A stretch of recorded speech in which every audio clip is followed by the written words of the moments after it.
Well, welcome back to Notre Dame Day. I'm Christine Karsten. Now, the University of Notre Dame is dedicated to preserving and enhancing its rich residential life, both through the construction of new halls and with plans to renovate the existing ones. No one plays a larger role in creating the residential tradition of Notre Dame than the hall rectors. And I'm pleased to be joined today by two of those rectors who will be leading the new residence halls, very exciting, that will open in the fall of 2016. One men's, one women's.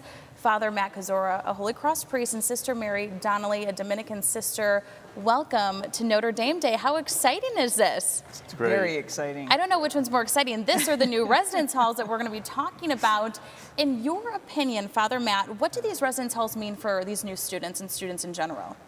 I think it means that what we do in our dorms is really important, and I think unique as I look at other schools. There's a lot of ways to run a community of where our students live and study, and this is saying this is a model that works. We want to have rectors in that hall who know them by name, care for them, and we're really taking that seriously.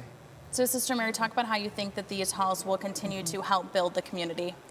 I think just by to begin with, by the layout of the halls. So there are pass-through lounges, lots of light, lots of windows, and so as you're coming into the building, you can see into the reading room, or you can go down the hall to the study rooms, or the pass-through lounge, the two-story lounge. I think all of that will help folks be able to find other folks in the hall and enhance that community. So I think just how it's structured, I think, is probably the biggest enhancement for helping to form and shape that community. Well, and we're looking at some pictures here right now.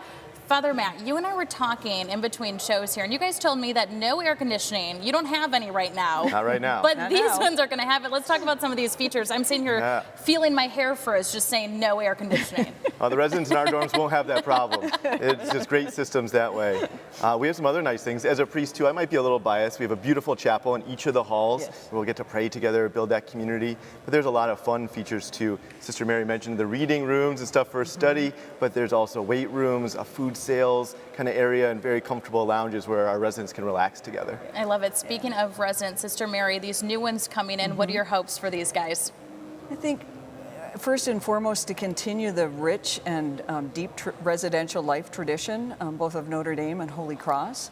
And as I think about connecting residents from Pangborn Hall and then residents who are transferring in from other halls on campus, plus the freshmen, they have lots of conversations about what traditions do we want? How do we form community? Is there a particular charity that we want to support? Yeah. How is it that we're going to live together in this new space? And so to take the richness of all the traditions from the women coming from different halls and kind of melding those together and forming something new. And so it's exciting. It's also daunting as I stop to think about, oh my goodness, what are the things I need to do? But I think just in the beginning of the year, we'll just have lots and lots of conversations about who we are, who we want to be, and how can we keep the traditions and the rich residential life going. That's going to be fun for these students down the road, looking back at the legacies they've left. Yes. Father Matt, tell me a little bit. I'm going to pick your brain. The alumni is probably wondering, what are the names of these res halls going to be? Do we know? Yeah, so we've had great gifts, very generous gifts to fully fund both these communities. And in gratitude, the university is going to name them for those families. So they're going to work on that and announce those later in the spring. All right, I can't push it, can I? You're a vault. Yeah. I love it. Well, pleasure meeting both of you. Thanks so much for joining us. What a fun year ahead, a lot of stuff going on. It'll be great. Thanks, Christine. Thank you very problem. much. Thanks for joining us.